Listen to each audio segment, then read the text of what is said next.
بسم اللہ الرحمن الرحیم۔ ناظرین محترم السلام علیکم ورحمۃ اللہ وبرکاتہ۔ ناظرین محترم، آج ہم سماعت فرمائیں گے کہ اگر کسی نے اپنی سالی کے ساتھ غلط حرکت کی، غلط حرکت سے مراد بدکاری زنا کیا، تو لہٰذا اس کا کیا نکاح ٹوٹ جائے گا یا نہیں؟ تو یاد رکھیں، دیکھیں مذہب اسلام نے جو ہمیں تعلیم ارشاد فرمائی کہ دیور اور بھابھی کا پردہ ہے، اسی طرح جو ہے بہنوئی اور سالی کا پردہ، یہ آپس میں نامحرم ہے۔ تو لہٰذا مذہب اسلام کی جو تعلیمات ہیں وہ بہترین تعلیمات ہیں، ان تعلیمات کو ہمیں اپنی ذات پر نافذ کرنا چاہیے۔ لیکن اگر بالفرض کسی نے بشری تقاضے کی وجہ سے اپنے اوپر جو ہے قابو نہ رکھ سکا اور اس جو ہے ناجائز کام میں، اس غلط کام میں مبتلا ہوا کہ اپنی سالی کے ساتھ بدکاری کی، تو اب ایسی صورت میں دو صورتیں ہوں گی کہ سالی بھی اس فعل پر راضی ہوگی یا راضی نہیں۔ اگر وہ بھی راضی ہوگی تو شرعی اعتبار سے دونوں گناہگار ہوں گے، اور اگر وہ راضی نہیں، زبردستی یہ کام کیا گیا، تو شرعی اعتبار سے وہ شخص ہی یعنی سالی کا جو بہنوئی ہے وہی گناہگار ہوگا۔ لیکن یاد رکھیں اب اس کے ازالے کی کیا صورت ہے؟ ہمارے ہاں اسلامی سزائیں تو موجود نہیں، ورنہ یاد رکھیں اگر جو ہے کنوارا شخص یہ بدکاری کا عمل کرے گا تو اسے 80 کوڑے مارنے کی سزا تھی، اور اگر شادی شدہ جو ہے یہ عمل کرے گا تو لہذا شرعی اعتبار سے سزا یہ ہے کہ اسے اتنے پتھر مارے جائیں گے، اتنے پتھر مارے جسے سنسار کرنا کہتے ہیں، کہ اسے سنسار کر کے جو ہے ہلاک کیا جائے گا۔ تو یہ جو اسلامی سزائیں بیان کی گئی اسی وجہ سے بیان کی گئی ہیں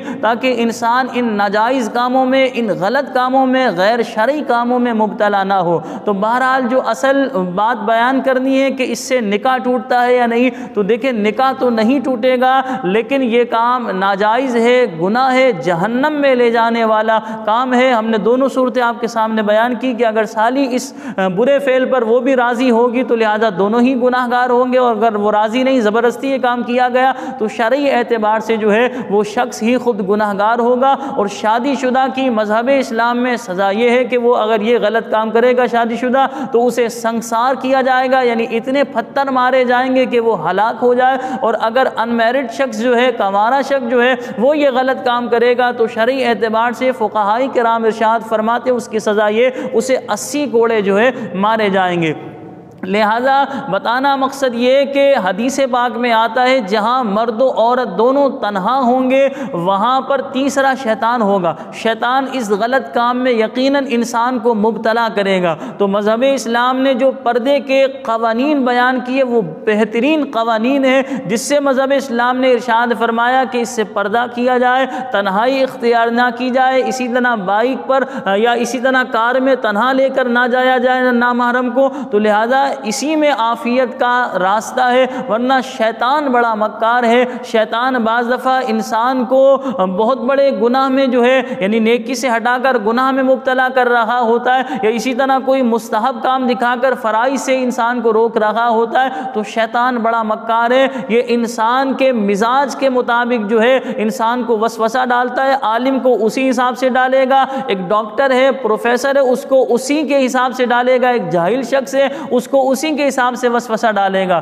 تو لہذا شیطان مردود پر کبھی بھی اعتماد نہ کیا جائے۔ تو جو شرعی تقاضے ہیں، جو قوانین ہیں، ان کی پاسداری کی جائے، ان قوانین کو فالو کیا جائے۔ تو لہذا جو پردے کے حوالے سے مذہب اسلام کی تعلیم ہے، بہترین تعلیم ہے، اس تعلیمات پر عمل کیا جائے۔ اور یاد رکھیں جو لوگ پردے پر اعتراض کرتے ہیں انہیں چاہیے اس طرح کے واقعات جو پیش آ رہے ہیں، ہمارے پاس بھی شرعی مسائل آتے ہیں، تو لہذا اس طرح کے جو واقعات رونما ہو رہے ہیں ان کا سبب یہی ہے کہ ہم نے مذہب اسلام کی تعلیمات کو پس پش ڈالا، مذہب اسلام کی تعلیمات کو نظر انداز کیا، جس کی وجہ سے ہمارے ساتھ یہ معاملات پیش آتے ہیں۔ اور اس میں بہت بڑا کردار کچھ ڈراموں کا بھی ہے کہ بعض ڈراموں میں اس طرح کے معاملات دکھائے جا رہے ہوتے ہیں۔ اگر اس طرح کے ڈرامے میں معاملات دکھائے جائیں کہ بچی کو جو ہے کے اندر خود اعتمادی پیدا کی جا رہی ہے، برائی سے روکا جا رہا ہے، یہاں تو اچھا کردار ادا کیا جا رہا ہے، اس طرح ہو تو یہ تو بات سمجھ میں پھر بھی آتی ہے۔ لیکن ایسا ایسا ہوا کہ اس طرح کی جو منصوبے بازی ہوتی ہے وہ اگر ڈرامے میں سکھائی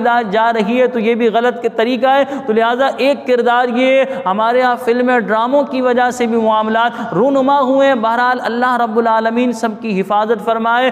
شیطان لعین کے شر سے، جالوں سے، واروں سے، ہتھ کنڈوں سے اللہ پاک میری بھی اور آپ تمام دیکھنے والے دوست و احباب کی حفاظت فرمائے. یاد رکھیں گناہ کی لذت عارضی ہے لیکن نامہ اعمال میں گناہ لکھ دیا جائے گا اور انسان جو ہے سزا کا مستحق ٹھہرے گا، سزا کا حقدار ٹھہرے گا. اسی طرح نیکی کی جو مشقت ہوتی ہے وہ عارضی ہوتی ہے لیکن انسان کے نامہ اعمال میں نیکیاں لکھ دی جاتی ہیں. تو لہٰذا ہم سب کو چاہیے نیک اعمال کو بجا لائیں، اپنی ذات کو گناہوں سے بچائیں. اگر ہم اپنی صحبت کو پاکیزہ کریں گے ہماری سوچ، ہماری نگاہ، ہمارا دل پاکیزہ ہوگا. اگر ہم غلط صحبت میں اپنے آپ کو بٹھائیں گے تو ہماری سوچ، ہماری نگاہ اور ہمارا دل جو ہے یہ پاکیزہ نہیں رہیں گے، اس میں غلاظت ہی بھری رہے گی اور جو نہیں کرنا چاہیے انسان وہ کر بیٹھے گا. مجھے دعاؤں میں یاد رکھیے گا. السلام علیکم ورحمۃ اللہ وبرکاتہ.